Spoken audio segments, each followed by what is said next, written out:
और इस धरती के लाडले सपूत जिन्होंने देश की आज़ादी में एक क्रांति की अलग जगह दी, ऐसे त्याग, तपस्या और बलिदान की ये धरती देवखेड़ा की इस पावन धरती को भी मैं वंदन करता हूँ। और सम्मानित मंच, इस गांव के प्रबुद्ध जन हमारे बीच में विराजमान है, परदू काका जी और आप सभी, मातृशक्ति भी यहाँ विराजमान है। मैं आप सबको भी बहुत बहुत प्रणाम करता हूँ, बहुत बहुत वंदन करता हूँ। और छोटे छोटे भैया बहन जो आज इस अवसर पर यहाँ आकर के इन्होंने मसाल जुलूस के माध्यम से इस गांव के अंदर आज केसरी सिंह जी बारट की इस जयंती को मनाने का सार्थक प्रयास किया, वे सभी भी बधाई के पात्र हैं। स्वामी विवेकानंद जी ने कहा है कि जिस दिन भारत के प्रत्येक घर में भारत माता की पूजा होने शुरू हो जाएगी, हर घर में भारत माता का चित्र होगा और हर मन में भारत माता होगी, हर हृदय में भारत माता होगी, उस दिन ये देश बहुत आगे जाएगा। ऐसी संकल्पना और ऐसी सोच हमारे महान क्रांतिकारियों की और देशभक्तों की रही है। आज हम सब धन्य हैं कि एक छोटे से गांव में, जिसे देवखेड़ा कहते हैं, जो स्वयं देवताओं का खेड़ा है, जहां स्वयं देवता निवास करते हैं, और उसी देवखेड़ा में कृष्ण सिंह जी बारट के सुपुत्र के रूप में जिनका जन्म होता है, ठाकुर केसरी सिंह जी बारट। आज के दिन यानी 21 नवंबर तिथि थी, और उस 21 नवंबर 1872 को इस देवखेड़ा की इस पावन धरती पर ठाकुर केसरी सिंह जी का जन्म होता है। और ठाकुर केसरी सिंह जी बारट ने जब देश पराधीनता की बेड़ियों में जकड़ा हुआ था और जहां कोई आशा की किरण दिखाई नहीं दे रही थी, ऐसे समय में एक छोटे से गांव से निकला हुआ व्यक्ति इस देश की आज़ादी में कूद पड़ता है और भारत माता की उन बेड़ियों को काटने के लिए निकल पड़ता है। ये हम सब के लिए गर्व की बात और गौरव की बात है। एक छोटे से गांव से निकल करके पूरे देश के अंदर इस गांव का नाम रोशन करने वाले महान क्रांतिकारी केसरी सिंह जी बारट थे। ये देवखेड़ा की धरा धन्य हुई है ऐसे महान क्रांतिकारी देशभक्तों को पाकर के। जिस समय केसरी सिंह जी बारट, मैं ज़्यादा इस विषय को लंबा नहीं खींचते हुए उनकी एक महान विशेषता को बताना चाहूँगा। केसरी सिंह जी बारट बहुत बड़े विद्वान थे और उन्हें कई भाषाओं का ज्ञान था। वो बंगाली भी जानते थे, गुजराती भी जानते थे, मराठी भी जानते थे। और कहते हैं कि वो मेजनी जो थे उनसे वो अपने आदर्श उनको मानते थे और उनसे बहुत प्रभावित थे। और इसीलिए जब वीर सावरकर जी ने मेजनी की जीवनी को मराठी में अनुवाद करके और लोकमान्य तिलक जी के पास भेजी, और तिलक जी से केसरी सिंह जी बारट भी संपर्क में थे, महात्मा गांधी जी के भी संपर्क में थे। उन केसरी सिंह जी बारट ने उस समय उस मराठी में लिखी हुई मेजनी की उस जीवनी को पढ़ करके उसका हिंदी में अनुवाद किया, ताकि लोग प्रेरणा लेकर के और अपने देश, समाज और राष्ट्र के लिए खड़े हो सकें। देश और समाज और राष्ट्र के लिए खड़े होने का एक उदाहरण हम सबको ध्यान में आता है कि जिस मेवाड़ की धरती पर हम लोग बैठे हैं, जिस मेवाड़ ने कभी भी किसी आतिताई आतंकवादियों के सामने अपना समर्पण नहीं किया है, ऐसे मेवाड़ के महाराणा फतेह सिंह जी भूलवश लॉर्ड कर्जन के दरबार में जाने के लिए तैयार हो जाते हैं। दिल्ली में बहुत बड़ा दरबार लगाया गया और उस दरबार में भारतवर्ष के सभी राजा महाराजा वहां पर पहुंचने वाले हैं। सभी के लिए अलग अलग प्रकार की व्यवस्थाएं की गई है। मेवाड़ के महाराणा के लिए भी अंग्रेजों ने स्पेशल ट्रेन लगाई थी और उस ट्रेन के माध्यम से मेवाड़ के महाराणा फतेह सिंह जी भी दिल्ली दरबार के लिए निकल पड़े थे। जब इस बात की जानकारी कि ठाकुर गोपाल सिंह जी को मिली, तो ठाकुर गोपाल सिंह जी ने सीधे आकर के कहा कि भाई इस काम को केवल केसरी सिंह जी कर सकते हैं क्योंकि केसरी सिंह जी ने जिस वंश में जन्म लिया है वो चारण वंश है। केसरी सिंह जी बारठ एक बहुत बड़े विद्वान कवि और लेखक थे। उनकी लेखनी की धार में इतना तेज था कि जो वो कुछ लिख देते थे तो उसको पढ़ करके इस देश के युवा क्रांति की ओर चल पड़ते थे। केसरी सिंह जी बारठ को जब ये बात ध्यान में आई, ठाकुर गोपाल सिंह जी खरवा ने जब उनको ये बताया कि मेवाड़ के महाराणा आज दिल्ली दरबार के लिए जा रहे हैं और मेवाड़ की पाग शायद दिल्ली दरबार में झुक जाएगी। जिस महाराणा प्रताप ने वन वन में भटकना स्वीकार किया, घास की रोटियां खाना स्वीकार किया, घास के बिछोने को अपना जीवन का आधार बनाया है, ऐसी महान परंपरा जिसमें बप्पा रावल से लेकर के महाराणा कुंभा संग्राम सिंह जी जैसे महान व्यक्तित्व जिस परंपरा में हुए हैं,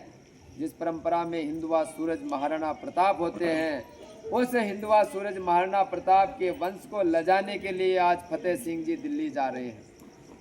केसरी सिंह जी को जब ये ध्यान में आया, केसरी सिंह जी ने चुमटिया कहते हैं अपने गांव के अंदर कोई भी बात होती तो अपन कोई ऐसी बात बोलते टॉइंट कसते जिसको कहते हैं, तो कहते हैं चूंटियों भर रही हो गए हैं, बातें ही बातों में चूंटियों भर रही हो गए। तो ऐसे ही बातों में उन्होंने 13 दोहे लिखे हैं। उन 13 दोहों को जब फतेह सिंह जी तक पहुंचाया गया,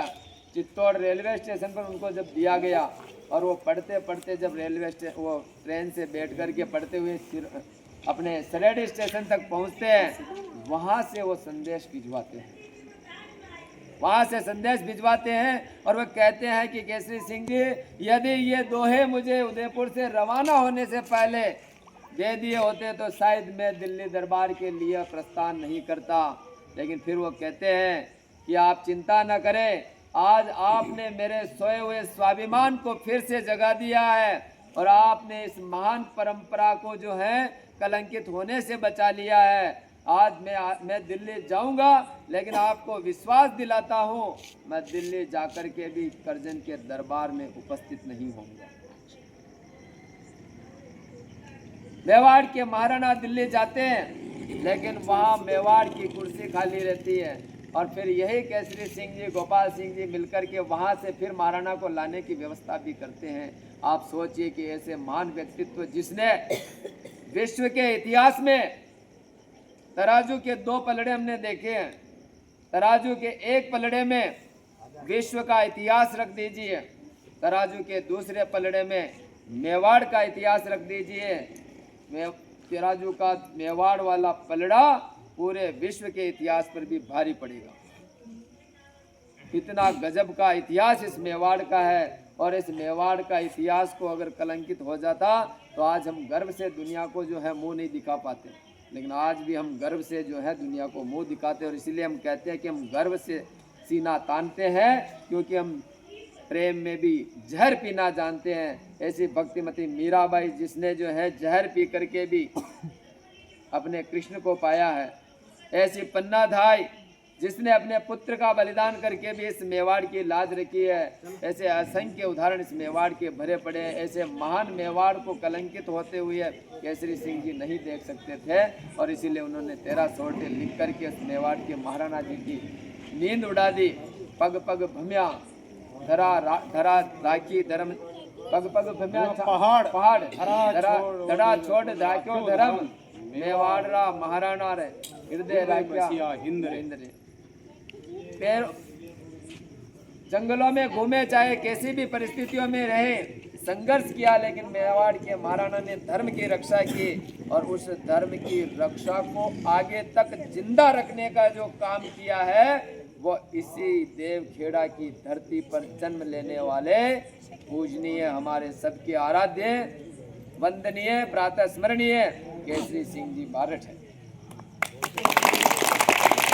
और आज हम सब केसरी सिंह जी बारठ की 153वीं जयंती के साक्षी हम बन रहे हैं और ठाकुर जी के चरणों में बन रहे हैं। और ठाकुर जी का जो मंदिर जो स्वयं उस समय केसरी सिंह जी उनके पिताजी ने यहाँ निर्माण करवाया था, आज हम सब भाग्यशाली हैं, सौभाग्यशाली हैं। और मुझे ये अवसर मिला कि इतना अच्छा ये काम जो है केसरी सिंह जी, प्रताप सिंह जी, जोरावर सिंह जी जैसे महान क्रांतिकारियों का इस काम को आगे बढ़ाने में हम भी कहीं ना कहीं सहयोगी बनकर के हम सब एक दूसरे का हाथ पकड़ करके चल रहे हैं। आइए ऐसे महान क्रांतिकारी ठाकुर केसरी सिंह जी भारत की जयंती पर हम सब एक जगह आए, बैठे और इतना बढ़िया जो है जुलूस निकाल करके यहाँ उपस्थित हुए। इसके लिए मैं आप सभी को पुनः से बहुत बहुत धन्यवाद देता हूँ, बहुत बहुत आभार। मैं आभार प्रकट करता हूँ आप सभी देवखेड़ा के बड़े बुजुर्गों का, माताओं बहनों का, मेरे युवा साथियों का और मेरे नन्हे मुन्ने भैया बहनों का, जिन्होंने इस सर्दी के इस रात्रि में भी हो सकता है किसी ने भोजन किया नहीं किया, लेकिन अपने इस धरती के लाडले सपूत केसरी सिंह जी भारत के इस आज जन्म जयंती के अवसर पर आयोजित कार्यक्रम में अपनी उपस्थिति दर्ज करवाने के लिए यहाँ उपस्थित हुए हैं। मैं आभार व्यक्त करता हूँ हमारे अम्बेडकर मंच के जिला अध्यक्ष भाई सुरेश जी का,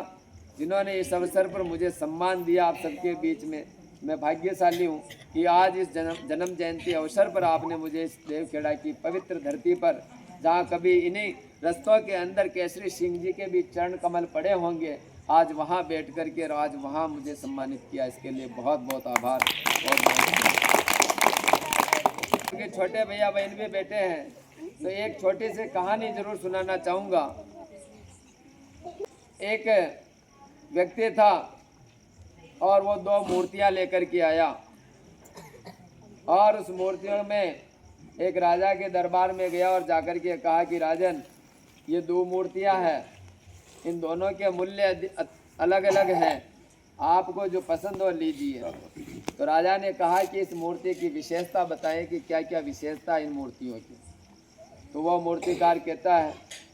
कि एक मूर्ति है जिसके कान में अगर अपन जो तार डालें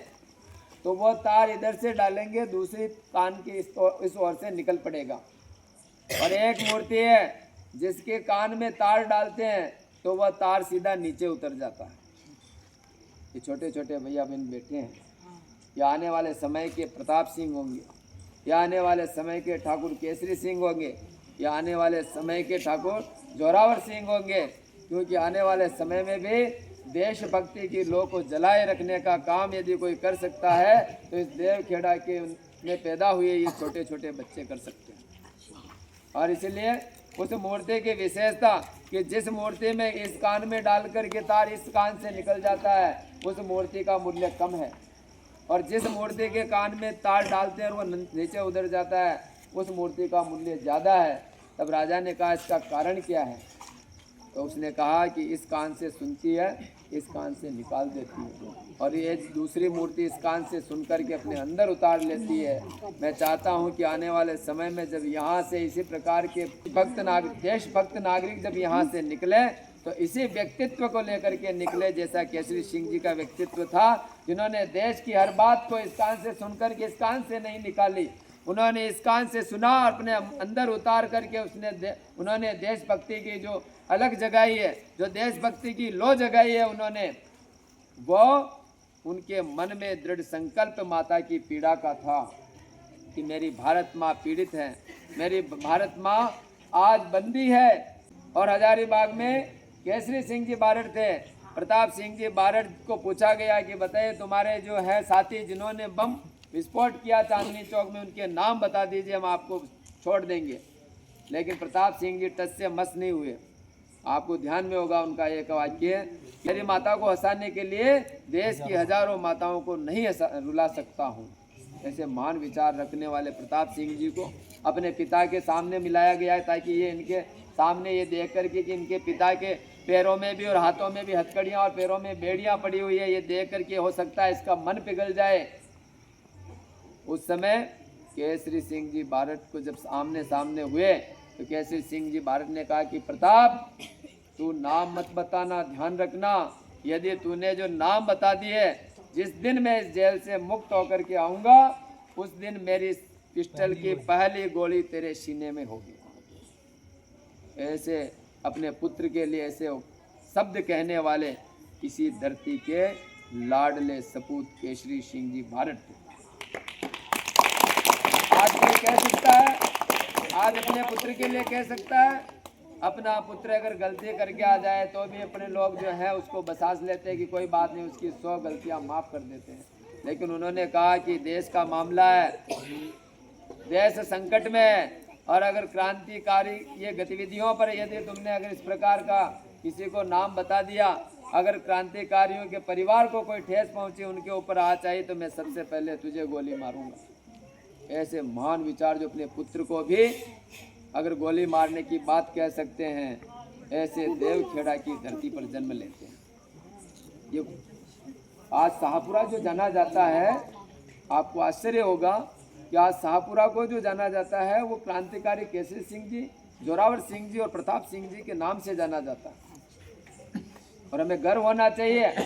कि ऐसी महान विभूतियाँ जो शाहपुरा, आज पूरी दुनिया के अंदर जब भी कोई बात आती है शाहपुरा की तो यही कहा जाता है कि वही शाहपुरा जहाँ केसरी सिंह जी बारट जैसे लोग जन्म लेते हैं, वही शाहपुरा जहाँ ठाकुर जोरावर सिंह जी जैसे लोग जन्म लेते हैं, वही शाहपुरा जहाँ कुंवर प्रताप सिंह बारट जैसे लोग जन्म लेते हैं। लेकिन वास्तविकता ये है कि वो शाहपुरा जिसलिए जाना जाता है, उस शाहपुरा की नींव, उस शाहपुरा का आधार अगर कोई गांव है तो वो है देवखेड़ा। इस देवखेड़ा के कारण शाहपुरा आज जग में चमक रहा है। और ये तो हम गर्व होना चाहिए, माननीय मोदी जी की सरकार ने मेरा गांव मेरी धरोहर मेरा गांव ऐसे गांवों को चयनित किया जहां क्रांतिकारियों ने जन्म लिया है ऐसी धरती पर, और जिन्होंने अब तक जो है उपेक्षित रहे हैं, ऐसे गांवों का चयन किया। ऐसे गांव में हमारा गांव भी, मेरी धरोहर मेरा गांव जो है उसका चयन हुआ है, और आज वो राजस्थान की नहीं पूरे देश भर के नक्शे में उभर करके आया है देवखेड़ा। इसलिए मैं अंत में यही कहना चाहूँगा कि चाहे किसी भी प्रकार की परिस्थितियां हो, जिस प्रकार हमारे पूर्वजों ने उस समय जब अंग्रेजों का इतना खौफ था, उस समय भी देश की आज़ादी के लिए संघर्ष करके अपने इस राष्ट्र के लिए अपना त्याग बलिदान सब कुछ किया है। आज तो हमें बलिदान करने की आवश्यकता नहीं है, आज तो कंधे से कंधा मिला करके गांव को खड़ा करने की आवश्यकता है। एक दूसरे का सहयोग करते हुए शिक्षा के क्षेत्र में हो, चाहे अन्य कोई क्षेत्र हो, चाहे अर्थव्यवस्था का मामला हो, चाहे कृषि का मामला हो, एक दूसरे का सहयोग करते हुए इस गांव को फिर से स्वर्णिम गांव बनाना। केसरी सिंह जी को यदि सच्ची श्रद्धांजलि देनी है और केसरी सिंह जी के आदर्शों को अगर अपने जीवन में उतारना है, तो इस गांव को एक ऐसा आदर्श गांव खड़ा कर दीजिए कि लोग जब आए तो ये देख करके अचंभित हो जाए कि क्या ऐसा भी क्रांतिकारियों का गांव हो सकता है। हम प्रेम से सबको जोड़ेंगे, इस भाव को लेकर के काम कीजिए। हम प्रेम से सबको जोड़ेंगे, मर्यादा को नहीं तोड़ेंगे, संकट कैसा भी विकट गना हो, कर्तव्य डगर न छोड़ेंगे। हे प्रेम प्रभु गहरा नाता, अविरल अमृत रस छलकाता, आनंद लहर लहराते हैं, सतपथ से मुख न मोड़ेंगे, हम प्रेम से सबको जोड़ेंगे। ऐसे भाव लेकर के पूरा गांव खड़ा हो जाए, उस दिन देखिए आपको यहाँ आपके इस गांव के दर्शन करने के लिए एक दिन प्रधानमंत्री जी को भी यहाँ आना पड़ेगा। और मैं आज ठाकुर जी के सामने खड़ा होकर के प्रार्थना करता हूँ ठाकुर जी से कि एक समय ऐसा है कि माननीय प्रधानमंत्री जी ये आगे होकर के संदेश दें कि मैं भीलवाड़ा के क्षेत्र में जा रहा हूँ, लेकिन मैं वहाँ जाते वक्त मैं उस क्रांतिकारी भूमि के दर्शन करना चाहता हूँ जिस छोटे से गांव में ठाकुर केसरी सिंह जी बारट पैदा हुए हैं। और मुझे विश्वास है आपके इस गांव की इस इच्छा को जो आज भगवान ठाकुर जी के सामने में मेरे शब्दों से निकल रही है, मुझे विश्वास है कि एक दिन ये जरूर पूरी होगी और माननीय प्रधानमंत्री जी इस गांव के दर्शन करने के लिए जरूर आएंगे। इसलिए उठ खड़े होइए और एक ऐसा गांव तैयार कीजिए, ऐसा आदर्श गांव बनाइए इस गांव को जो हर प्रकार से सक्षम हो और पर्यावरण युक्त हो, स्वच्छता से युक्त हो, प्लास्टिक से मुक्त हो। एक संकल्प जरूर करें आज के दिन कि हम इस गांव को प्लास्टिक मुक्त बनाएंगे। कहीं भी कोई कचरा दिखाई नहीं देगा, हमारे विद्यालय में भी नहीं दिखाई देगा, हमारे घर में भी नहीं दिखाई देगा, हमारे गली और मोहल्ले में भी इस प्रकार का कोई कचरा दिखाई नहीं देगा। ऐसे संकल्प के साथ आप सब आगे बढ़े और आज की ये जो जन्म जयंती है 153वीं, वो हमारी मनाना तभी सार्थक होगा। ऐसा मैं आप सभी से, आप सभी के चरणों में निवेदित करते हुए, ठाकुर जी के श्री चरणों में निवेदन करते हुए मैं अपना स्थान ग्रहण करता हूँ। बहुत बहुत धन्यवाद। आप सबने मुझे मान दिया, सम्मान दिया, मुझे